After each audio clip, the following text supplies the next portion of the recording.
পুলওয়ামায় হামলার জের নদিয়ার তাহেরপুরে কাশ্মীরি শাল বিক্রেতাকে বেধড়ক মারধর করা হয়। দেখতে পাচ্ছেন সেই ছবি। কাশ্মীরি শাল বিক্রেতা সেই এলাকাতেই থাকেন, তাকে বেধড়ক মারধর করা হয়। ঠিক কি ঘটেছে আমরা জানবো। আমাদের প্রতিনিধি রঞ্জিত সরকার রয়েছেন টেলিফোনে। রঞ্জিত, ঠিক কি ঘটেছে? দেখো, নদিয়া তাহেরপুরে ঘটনা। তাহেরপুর বাজারে এই শাল বিক্রেতারা তারা একটি বাড়ি ভাড়া নিয়ে সেখানেই তারা থাকতেন এবং সেখান থেকে তারা এলাকায় ব্যবসা করতেন, শাল বিক্রি করতেন এবং প্রতি বছরই তারা পুজো শীতের আগে তারা এই এলাকায় আসেন। শুধু যে আক্রান্ত যে শালওয়ালা সে নয়, একাধিক শালওয়ালা তারা আসেন এবং এলাকায় ব্যবসা করেন স্থানীয়রা জানাচ্ছেন। এবং গত সোমবার দিন রাতে একটি ফেসবুকে বিতর্কিত পোস্ট বা মন্তব্য করা হয়েছে এমন অভিযোগ তুলে কিন্তু তাকে মারধর করা হয় এবং ঘটনাস্থলে গিয়ে তাকে পুলিশ উদ্ধার করে নিয়ে যায়। এবং এরপরেও কিন্তু অন্য বাড়িতে যারা ভাড়া থাকতেন, অন্য কাশ্মীর শালওয়ালা যারা, তাদের বাড়িতে কিন্তু হামলা করা হয় বলে অভিযোগ। এই ঘটনায় ইতিমধ্যে পুলিশ তদন্তে নেমেছে এবং তাহেরপুর থানার পুলিশ 5 জনকে গ্রেপ্তার করেছে। তাদেরকে আজ রানাঘাট আদালতে তোলা হয়েছে। সমাদিতা, এই খবর ছড়িয়ে পড়ে সোশ্যাল মিডিয়ায় এবং ঘটনার কথা জানতে পেরে টুইট করেন ওমর আব্দুল্লাহ। মমতা বন্দ্যোপাধ্যায়ের সঙ্গে যোগাযোগ করেন তিনি। টুইটের মাধ্যমে মমতা বন্দ্যোপাধ্যায়ের সঙ্গে যোগাযোগ করেন ওমর আব্দুল্লাহ। এরপরেই তড়িঘড়ি কড়া পদক্ষেপ নেন মুখ্যমন্ত্রী। 5 জনকে গ্রেফতার করে police. Kolkata only one incident happened, but we have taken strong action. We provided all the security and everything, and Kashmiris all said that they are happy to stay in Kolkata because it is a peaceful place. পরে টুইটে মমতা বন্দ্যোপাধ্যায়কে কৃতজ্ঞতা জানান জম্মু কাশ্মীরের প্রাক্তন মুখ্যমন্ত্রী ওমর আব্দুল্লাহ।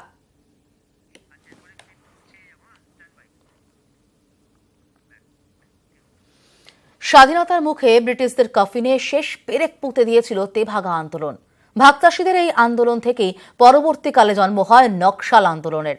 তেভাগা আন্দোলনে কৃষকদের ঘরে ঘরে হাসি ফোটায়, অথচ ভালো নেই সেই আন্দোলনে শহীদদের পরিবারই।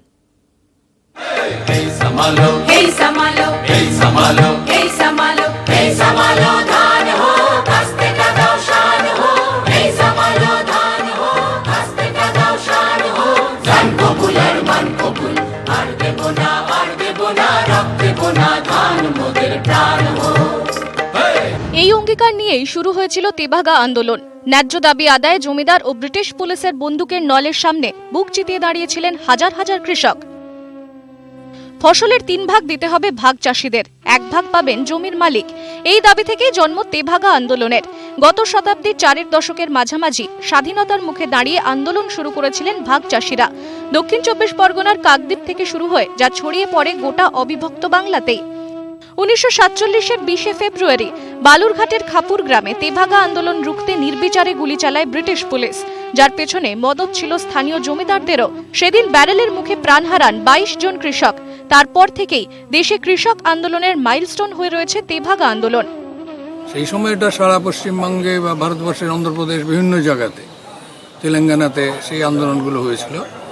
কিন্তু আমাদের এখানে যে গভীরতা অর্জন করেছিল, এটা ভারতবর্ষের কৃষক আন্দোলনের একটা বিরাট ঐতিহাসিক ঘটনা। আন্দোলনে নিহত কৃষকদের প্রতি শ্রদ্ধা জানাতে গ্রামে বাম আমলেই তৈরি হয়েছে শহীদ স্তম্ভ। প্রতি বছরের মতো বুধবারও সেখানে শ্রদ্ধা জানিয়েছে বাম সংগঠনগুলি। ব্যাস ওইটুকুই। যাদের জন্য কৃষকদের ঘরে ঘরে হাসি ফুটল, তাদের পরিবারই যে আজ ভালো নেই। কাছের মানুষদের হারানোর পরও আজ তারা নেই রাজ্যের বাসিন্দা। 17 জন আমাদের আসামি ছিল। 17 জন আসামির মধ্যে ধরতে আসছিল, মা আসছিল, সামনে ধারণা ধরে আসছিল, ধারণা ধরে আসছিল, ফটক শেষে চিনে ফেলেছে। কি করছিল?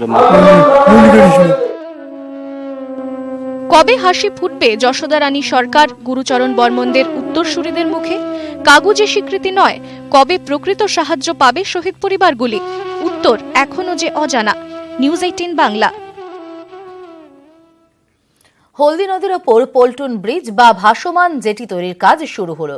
হলদিয়ার সঙ্গে নন্দীগ্রামের বাসিন্দাদের জলপথে নিরাপদ যাতায়াতের লক্ষ্যেই তৈরি হচ্ছে জেটি।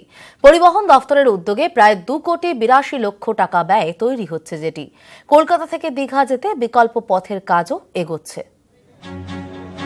শিল্প শহর হলদিয়ার সঙ্গে নন্দীগ্রাম ও খেজুরির মানুষের জলপথে নিরাপদে যাতায়াতের লক্ষ্যে তৈরি হচ্ছে ভাসমান জেটি।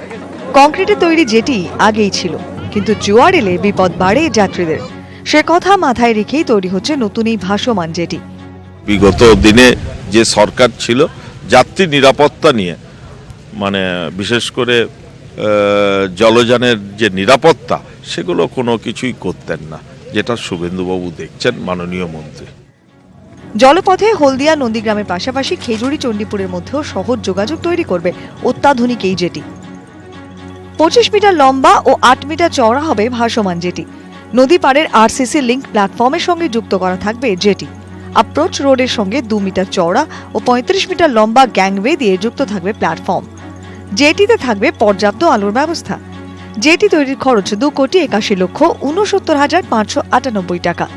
চলতি বছরের সেপ্টেম্বরের মধ্যেই জেটির কাজ শেষ হবে। কোলাঘাট না গিয়ে কলকাতা থেকে দীঘা যেতে তৈরি হচ্ছে বিকল্প জলপথ। কোন পথে দীঘা? ডায়মন্ড হারবার রোড ধরে গাড়িতে রায়চক, সেখান থেকে রোড়ো পদ্ধতিতে গাড়ি সমেত নদী পেরিয়ে হলদিয়ার কুকড়াহাটি, সেখান থেকে নতুন ভাসমান জেটি ধরে নদী পেরিয়ে নন্দীগ্রামের কেন্দামারি হয়ে সড়ক পথে খেজুরির রসুলপুর, রসুলপুর থেকে ফের নদী পেরিয়ে কাঁথি হয়ে সোজা দীঘা। ওপারে তো আমরা নন্দীগ্রাম করে দিয়েছিলাম, করার পরে আমি এখানে তো যাতায়াত করি নদীতে, অনেকে বলতেন, তা আমি ভাবছিলাম যে পোর্ট করবে না কোস্টগার্ড করবে, কে করবে আমি দেখছিলাম, তো কেউ করেনি। না করার ফলে আমি এখানে ট্রান্সপোর্ট ডিপার্টমেন্ট থেকে স্যাংশন করে দিয়েছি, 2,81,00,000 কাজটা শুরু হলো। এছাড়াও হুগলি ও হলদি নদীর নয়াচর, জেলিংহাম ও গেঁওখালি সহ বিভিন্ন জায়গায় পর্যটকদের জলপথে ঘোরানোর জন্য হলদিয়া উন্নয়ন পর্ষদকে লঞ্চ দিচ্ছে পরিবহন দফতর। হলদিয়া থেকে ক্যামেরায় প্রদীপ ভৌমিকের সঙ্গে সুজিত ভৌমিক, নিউজ 18 বাংলা, পূর্ব মেদিনীপুর। মধ্যম পাণ্ডব ভীম দেবতার পুজোয় মেতেছেন পূর্ব মেদিনীপুরের বাসিন্দারা। পুজো উপলক্ষে চলছে নানা সাংস্কৃতিক ও সামাজিক অনুষ্ঠান। কেউ বলেন কৃষির দেবতা, কেউ বলেন শক্তির, সে যাই হোক না কেন পূর্ব মেদিনীপুরের বাসিন্দারা এখন ভক্তি ভরে সামিল হয়েছেন মধ্যম পাণ্ডব ভীম দেবতার পুজোয়। পুজো চলছে তমলুকের তারাগেরিয়া, নিমতৌরির কুলবেরিয়া, মহেশাদল, কাঁথি, খেজুরির মতো বিভিন্ন এলাকায়। পুজো উপলক্ষে চলছে নানান সাংস্কৃতিক ও সামাজিক অনুষ্ঠানও। সরকারি হাসপাতালের রোগীদের পথ্য বিতরণ করা হয়। আমরা শুধু যে আনন্দ উপভোগ করি বা আনন্দের মেলা করি তা নয়, বাসুইলা গ্রামীণ হাসপাতালে আমাদের জনকল্যাণমূলক কর্মসূচির অঙ্গ হিসেবে রোগীদের পথ্য বিতরণ করা হয়। এটা প্রতি বছরই আমরা করে থাকি। মানুষের উৎসাহ, ভীষণ উৎসাহ, মানে এই উৎসাহ দেখছি প্রত্যেক বছরই জনসংখ্যা এবং চাহিদা খুব বাড়ছে। পৌরাণিক চরিত্র ভীমকে বিশালাকার দেহের অধিকারী হিসাবেই মানুষ জানে, তাই কোথাও কোথাও ভীমের মূর্তির উচ্চতা 30 ফুটেরও বেশি। সেখানে ভীম পুজো হচ্ছে বিশাল চেহারা, ভীমের আকৃতিটাই এটাই, তাই বিশাল চেহারাই ভীম পুজো হচ্ছে। ভীম দেবতার পুজোকে ঘিরে মেতে আছেন পূর্ব মেদিনীপুরের বেশ কিছু গ্রামের বাসিন্দারা। পূর্ব মেদিনীপুর থেকে প্রদীপ ভৌমিকের সঙ্গে সুজিত ভৌমিক, নিউজ 18 বাংলা।